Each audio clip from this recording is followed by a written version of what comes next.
Every year, the same thing happens when the rain falls.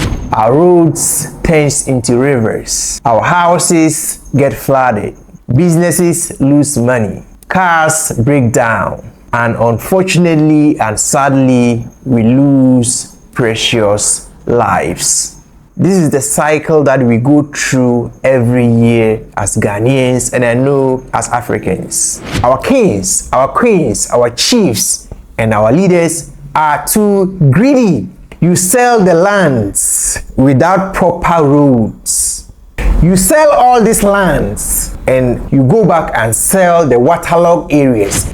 The municipal chiefs, executives, what kind of approvals do you people do before you sign a permit for someone to build? What did we do wrong as ordinary Ghanaians?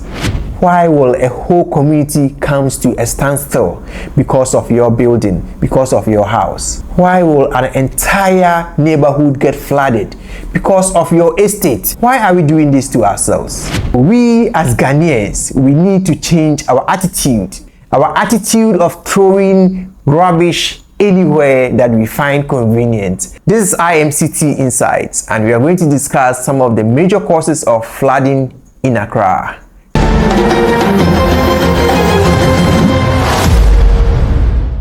Flooding in Accra and our major cities is something we all know it will happen every year. Several factors can lead to flooding in a particular area, but particular to Accra and other cities and towns across Ghana, the causes are all linked to human factors. One of the major causes of flooding in Accra is choked gutters, and these gutters don't deliberately choke themselves. The choked gutters is caused by who? It's caused by us. We Ghanaians living in Ghana, living in Accra, we get the gutters choked. Some Ghanaians, for that matter, me and you, we find it convenient to go throw rubbish into our gutters. We find it convenient after drinking water, after drinking drinks, we find it convenient to throw the bottles, the cans around.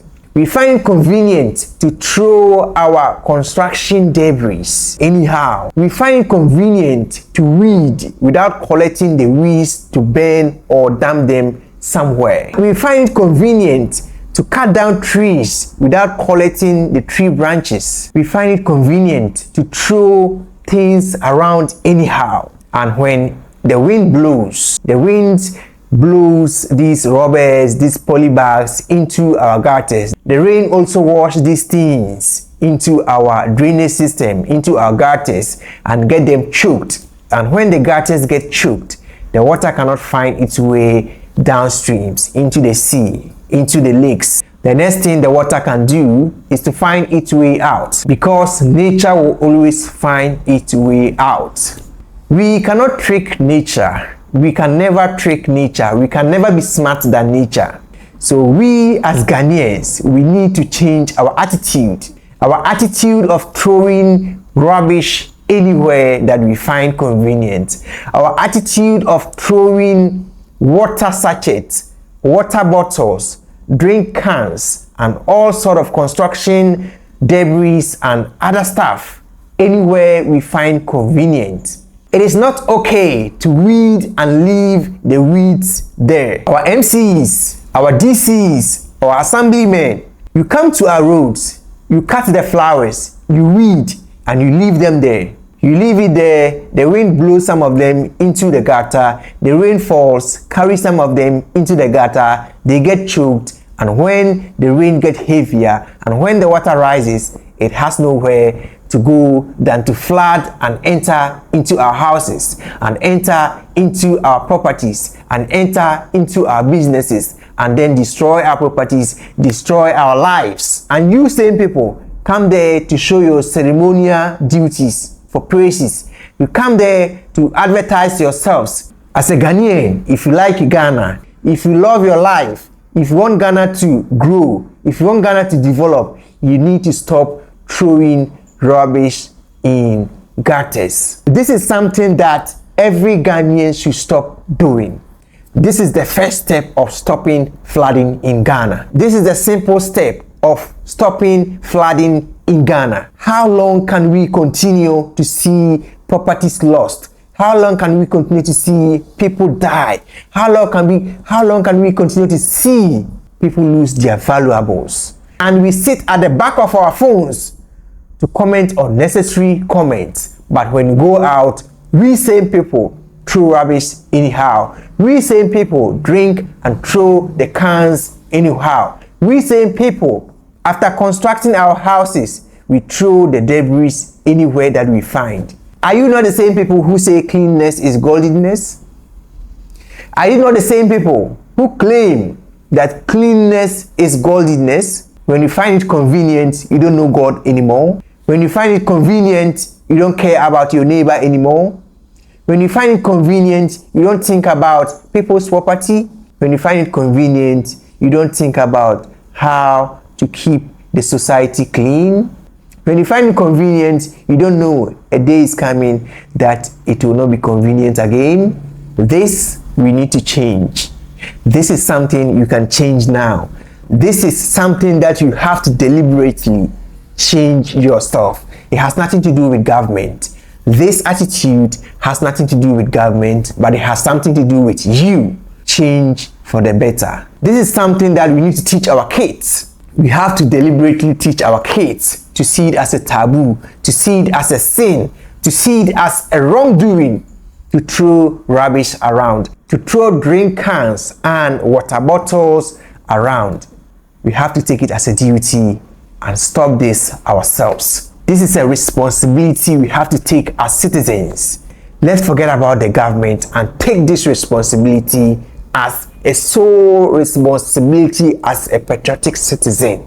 If we can't do this, then we should stop calling the government. If we cannot do these simple things, then we should stop calling the government when it floods. Because the flood starts from us. Because the cause of the flooding starts from we. Because we are the same people causing the flooding. I know and believe that from today, you will take it as a responsibility not to throw rubbish around, and teach it to your kids and teach it to your society. I want to throw it to you as a challenge. When you see someone throwing rubbish around, when you see someone throwing a sachet around, when you see someone throwing a water bottle, a drink can, please tell the person, pick it up, because this will come and hurt. This will come and haunt us tomorrow. This may even lead to your loss or your family member loss tomorrow. So please stop doing this. Another cause of flooding in Accra is building on waterways or marshy areas. We are too greedy as Ghanaians. And with this, I'll be very harsh on our leaders, specifically our kings, our chiefs, and our queens, because you people had the land and you designed the land how you will sell it. Our kings, our queens, our chiefs, and our leaders are too greedy. You sell the lands without proper roads, demarcation. You sell the lands without allocating hospital lands. We sold it without leaving us places that we can use for market centers. You sold the lands without leaving a portion we can use as a football pitch. You sold the lands without leaving a portion we can use for parks and recreational centers that we can go enjoy, think about our lives. You sold the lands without leaving portions that you can use as event centers for your festivals and for your funerals. You are very, very selfish kings, selfish queens, and selfish chiefs. You people don't like your people. You sell all these lands, and at the end, you go back and sell the marshy areas. You go back and sell the waterlogged areas. You go back and sell the waterways. Why are you so greedy? The hurtful and most painful part is that no king and chief in Ghana here can boast of any monumental project. No chief and king can boast of any company or factory that employs 1,000 to 10,000 workers. If you know any king, any chief, or any queen in Ghana here who has a factory that employs 500 to 10,000 workers? Let me know. You people are very greedy. What do you use the land's money for? You sell the lands and use the money to spend on whatever you want without any accountability to the society. Yet when there is disaster, you want the government to come and save you. You sell the lands and use the monies to buy luxury cars. And at the end of the day, at the end of the season, at the end of the year, your people cry, your people die, and the small companies and factories that employ your people are collapsed because of flood. You people are very, very wicked. You are wicked kings, you are wicked queens, you are wicked chiefs.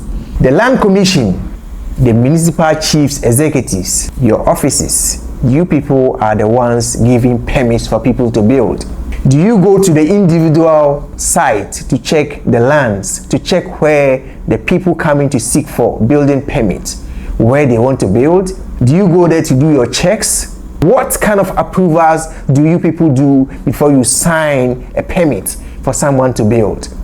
How do we even get to the stage where someone build on a waterway with a building permit? How? What did we do wrong as ordinary Ghanaians? The wrong that we did was to choose you as leaders, and this is our payback. You walk around Accra, and anywhere you go, you find people building on waterways. You find people building on marshy areas. Of course, I have to acknowledge the fact that currently I've seen a lot of demolition works going on. But how did we get to this stage? And the number one cause of this problem is our chiefs, our kings, and our queens. You, the custodians of the lands, you are the cause of flooding in Accra. You are the problem. You are the big problem. You are the source. You people are the source of people's sorrow. You people are the source of people losing their lives, people losing their properties, and people losing their businesses and all sort of properties. You people have to own the responsibility. You are the wicked people causing flooding in Accra. You are the wicked people causing people to cry every single year. You people are the very people, very, very wicked, and disgracing Accra every single year. And it's not only Accra. I know it's happening in other cities and towns. You don't care about humanity. You don't care about people. You don't care about the people you lead. You have no iota of sympathy, no iota of care for your people. All that you want is ceremonial praises. So you want people to lose their lives, you want people to lose their homes, and you come there to show fake love, and you come there to show fake care, and you come there to show fake responsibility. But beneath the carpet, that is where you start the source of flooding in Accra and in our major cities and towns across Ghana. And I know this also happens in most African countries. You don't like your people, you don't love your people, you don't love Ghana, you don't love the land. You take positions to enrich yourselves. You take positions to think about your small circle, your family circle, but not the nation, but not the city. Why can't you think about the poor man who in his entire life may not even generate more than 1 million Ghana cedis, may not even generate more than 500,000 Ghana cedis, may not generate more than 100,000 Ghana cedis, and it takes only one day for flood to come and destroy everything. And for someone who has suffered for 50 years, someone who has suffered for 60 years, someone who has suffered for 40 years, you take a day, a minute, an hour to destroy everything. All because of your selfish interest. You sold an entire vast land, it didn't satisfy you. Portions that you were supposed to leave for the society to enjoy on. I'm talking of big roads, I'm talking of hospital lands, I'm talking of recreational lands, I'm talking of, all sort of lands that you should have left to serve the society. You sold everything. It didn't satisfy you. You now came into the marshy areas, the waterways, and sold them. And now when nature acts, and now when the water acts, you want to come and tell us you love us? You don't love anyone. I'm telling you people, when they come, don't look them in the eye. When they come after the flooding, leave them to do whatever they want to do and go. Let them come there with shame. Let them feel it. After flooding, any leader who comes there, no one should join them. Don't join them. Leave them to do whatever they want to do and go back to their offices, because they deliberately do what they are doing. Because they know the cause, because they know what they have to do to stop this flooding, because they know the root cause of flooding in Accra, because they know they are the same people causing the flooding, because they know what they need to do to solve the flooding in Accra, yet they will not do it.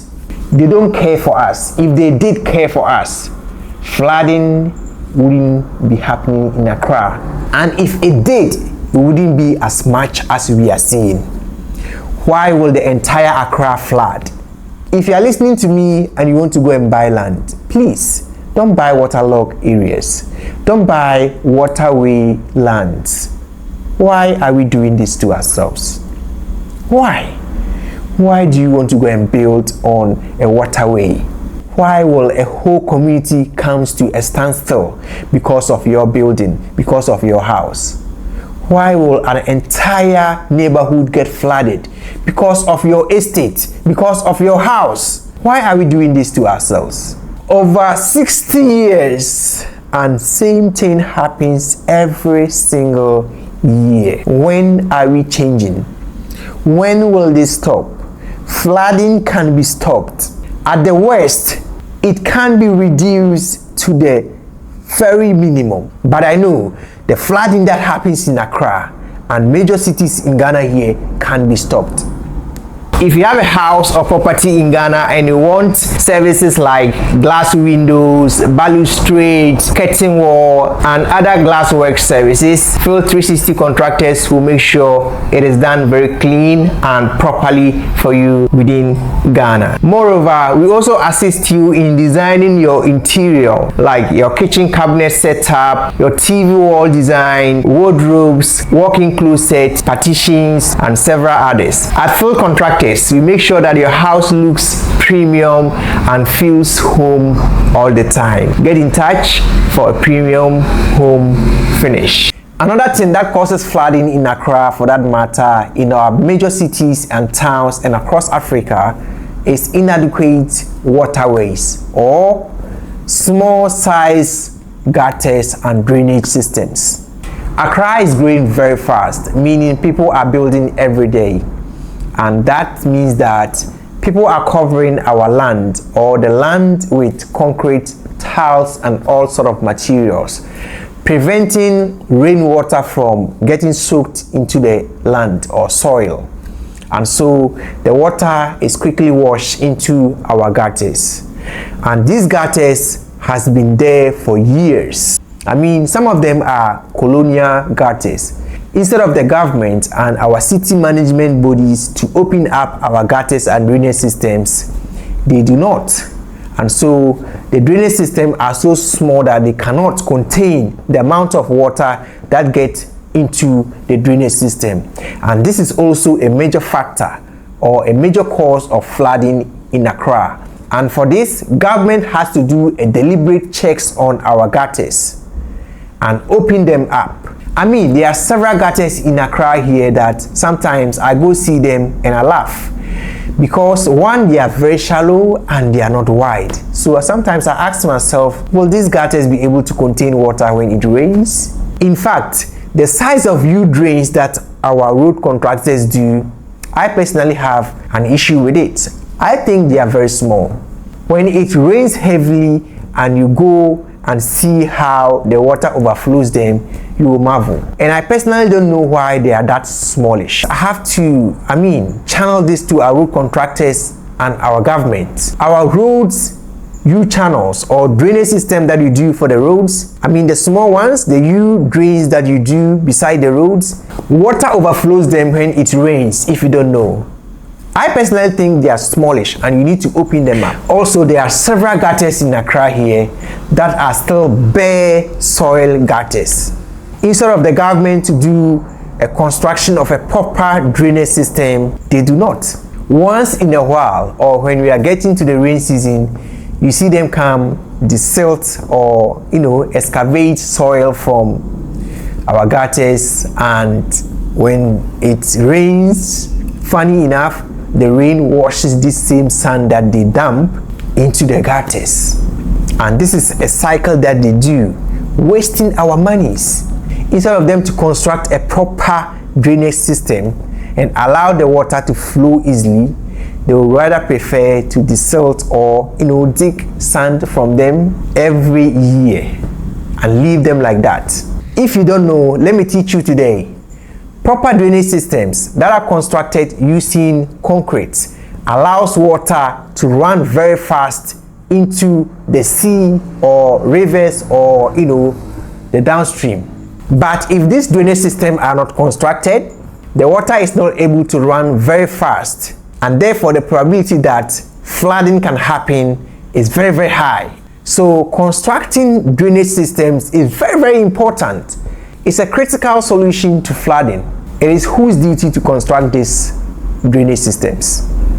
Is it my duty as an ordinary Ghanaian to construct these drainage systems? You can't sit in your office from January, February, March, April, May, June. It starts flooding and you come to the site to see people that have lost their lives, lost their properties, lost their businesses. And you want to show that you like them, you want to show that you love them, you want to show that you have a duty. You should have performed your duty long time ago, but you didn't because you don't care. We don't love ourselves. We are not patriotic. We are hypocrites. But when people tell we the truth, we don't want to take it. We want to see those people as arrogant. We want to see those people as not respectful. What crime did we commit as Ghanaians? Our kings and queens across Ghana. What wrong did we do to you? Tell us. Why you cannot reserve our waterways, our marshy areas, our waterlogged areas, and we are still selling them? Why? Can't you care for a bit? Can't you show love for a bit? Can't you sacrifice for a bit? Why are you celebrating flooding in Accra every year? Do we see fun in tweeting? Do we see fun in commenting? Do we see fun in going to flood scenes and taking videos and doing interviews? Is it fun? Is it entertaining to do that? Is it entertaining to see people lose their lives?